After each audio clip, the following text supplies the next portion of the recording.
The truck driver behind the fatal Boksburg explosion is set to make his first court appearance this morning. On Saturday, the 32-year-old hit a low bridge, causing a blast that killed 18 near the Tambo Memorial Hospital. Of these, 9 are hospital staff members. Over 30 people are being treated for critical wounds at various hospitals. Our reporter Heidi Giokos is standing by at the Boksburg Magistrate Court with the very latest. Good morning, Heidi. What is the very latest this hour? Has the 32-year-old indeed arrived at the court?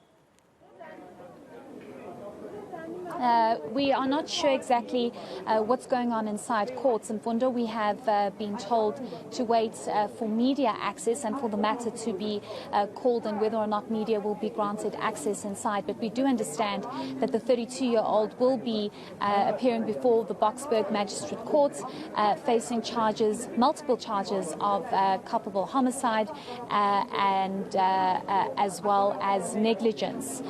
What we do also understand is that we are not entirely sure whether or not he will be applying for bail and what is actually going to come out of court today. But what I do think is interesting here, and perhaps something that we need to highlight, is the fact that there are a number of truck drivers that previously worked for the same company that this particular truck driver worked for. My colleague Teddy is actually showing you that a number of them have gathered outside court today. Now, what's interesting here is that these truck drivers indicated that they were dismissed earlier this year, and they were told by the company that they can no longer work for the company, they can no longer afford them. And according to these truck drivers here, they say that the company decided to take inexperienced truck drivers, and this explosive accident that has claimed the lives of 18 people could have all been avoided if the company decided to stay with experienced truck drivers, or rather hired or trained truck drivers better, given the fact that this truck driver was indeed driving a gas tanker. We got a chance to speak to some of these disgruntled truck drivers, and this is what they had to say to us. Let's listen in. He was well experienced with a gas. He was not supposed to go all around. Probably the gas is using the highways, not the short ways to wherever he was going. So if he was well experienced with the gas, he was not going to go that side. And he even going to see that where he is going there under that bridge, he will not fit, because he was supposed to know the height of his truck and the height of his tanker.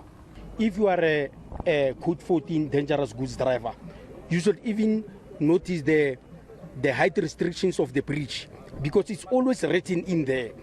Then once you notice that your truck is not going to fit in there, you need to stop immediately and try to reduce your airbags. Or even if maybe he noticed that the truck is not going to go in there, the best thing that the driver should have done, he should even have to deflate his tires for the truck so that he can fit in there, go through in that bridge.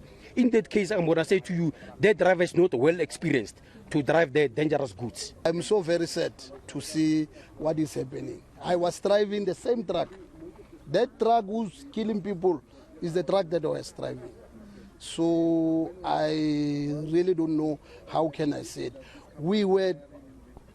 I was traveling as far as Tanzania, Zambia, Namibia, with no accident up until he fired us last September. So I can say, where did he get the drivers that don't have experience? I don't know. That guy, when we leave on September, when he fired us, he was driving a subcontract, oil. So I'm so surprised to hear that is the guy who is killing people today.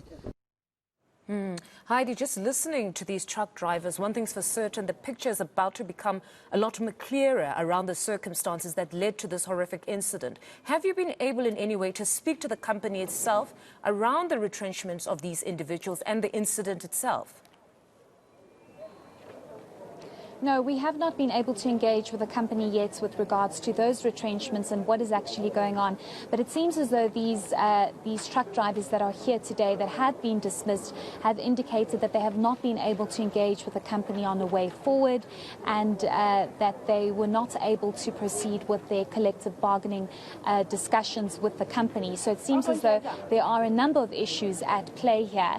I also came across an article that seems as though the company lost its bid to stop the collective bargaining discussions, and it's now taken that matter on review. So it seems as though this company has been, trying to find a way to deal with the dismissal of a number of truck drivers. We'll, of course, have to get more clarity on that, Mfundo, but these truck drivers that previously worked for the company raised very important issues, such as why was this 32-year-old truck driver in a suburban area driving a gas tanker? Why did he not gauge the height of the bridge? Was he not experienced enough? Was he not trained enough? Did he not really see the height of that particular bridge? We are getting reports that he did try and alert the community and tell people to move away from the truck and the area because he obviously knew that there was gas inside and it's highly explosive. It was literally a ticking time bomb, and if you look at the extent of damage, you can tell how serious this matter really is. We'll obviously have to get more clarity as to, was that his route? Why did the company not pick up if that was not his route that he had re-diverted? And why did the truck driver not stop? Because surely there should have been a signal or a beep to say this bridge is too low, and it seems as though he had gone very far into the bridge already, under the bridge already, and that of course is what triggered and sparked that explosion. So perhaps we'll get his version and accounts as to what really happened. But these truck drivers have also indicated to us that who should take accountability? Should it be the company?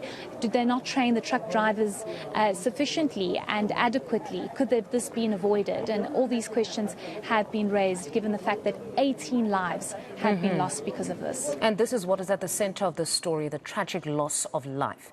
Are any of the family members of those who lost their life present in court this morning? Have you perhaps caught up with any of them? We haven't seen any of them at this stage, but I think what's also important to highlight here is that the Gauteng Health Department has issued out a notice to say that family members who tragically lost their loved ones are able to go to the Germiston mortuary to identify the bodies of their loved ones. So, Mfundo, it's trauma upon trauma, and it's obviously a very difficult and sensitive matter.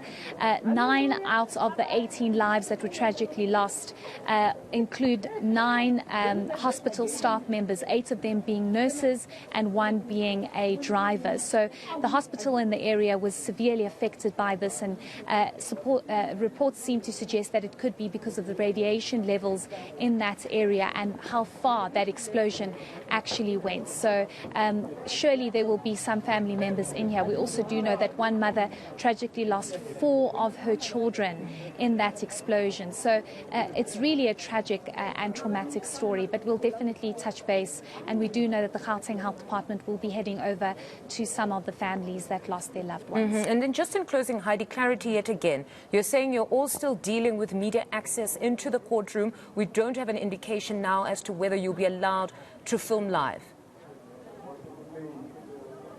No, we're not entirely sure as yet. I'm not sure if we're still being load shed here, but